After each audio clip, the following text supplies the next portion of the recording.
Andhra Pradesh speaker గౌరవనీయులు అయ్యన్న పాత్రుడు గారు వనాబ్సెంటీ చట్టాన్ని సవరణ చేయాలనేటటువంటి వ్యాఖ్యలు మనం చేయడం జరిగింది. దీని మీద అనేకమైనటువంటి గిరిజన సంఘాలు అయ్యన్న పాత్రుడిని టార్గెట్ చేస్తూ అయ్యన్న పాత్రుడు గారిని క్షమాపణ చెప్పాలి గిరిజనులందరికీ అని చెప్పేసి మాట్లాడడం జరుగుతుంది. అయ్యన్న పాత్రుడు గారు చేసినటువంటి వ్యాఖ్యలో తప్పే ఉందని మేము గిరిజనేతరమైనటువంటి మేము క్వశ్చన్ చేస్తున్నాం. అయ్యన్న పాత్రుడు గారి మాట్లాడినటువంటి మాటలు 100% కరెక్టు.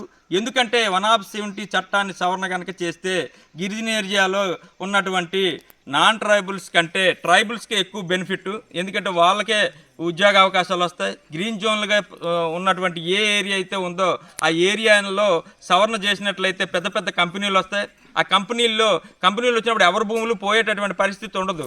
గవర్నమెంట్ భూములే కొన్ని వందల ఎకరాలు ఏజెన్సీ ప్రాంతాల్లో ఉన్నాయి.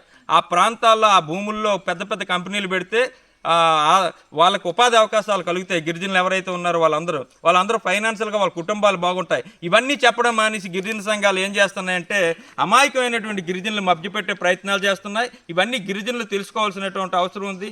మాకు కూడా 170 ప్రకారం అన్ని హక్కులు గిరిజనేతలమైనటువంటి అన్ని హక్కులు మాకు ఉన్నప్పటికీ గిరిజన సంఘాలు ఎవరైతే ఉన్నారో వాళ్ళందరూ కూడా మమ్మల్ని చాలా ఇబ్బందులకి గురి చేసేటటువంటి చేస్తున్నారు. ఇప్పటికీ కూడా మేము కోర్టుల చుట్టూ తిరుగుతున్నాం. సుమారుగా 200 సంవత్సరాలు అయ్యి మా పూర్వీకులు ఎప్పుడో ఇక్కడికి వచ్చేసారు. చట్టంలో కూడా మాకు 270 ప్రకారం అన్ని హక్కులు కల్పించారు.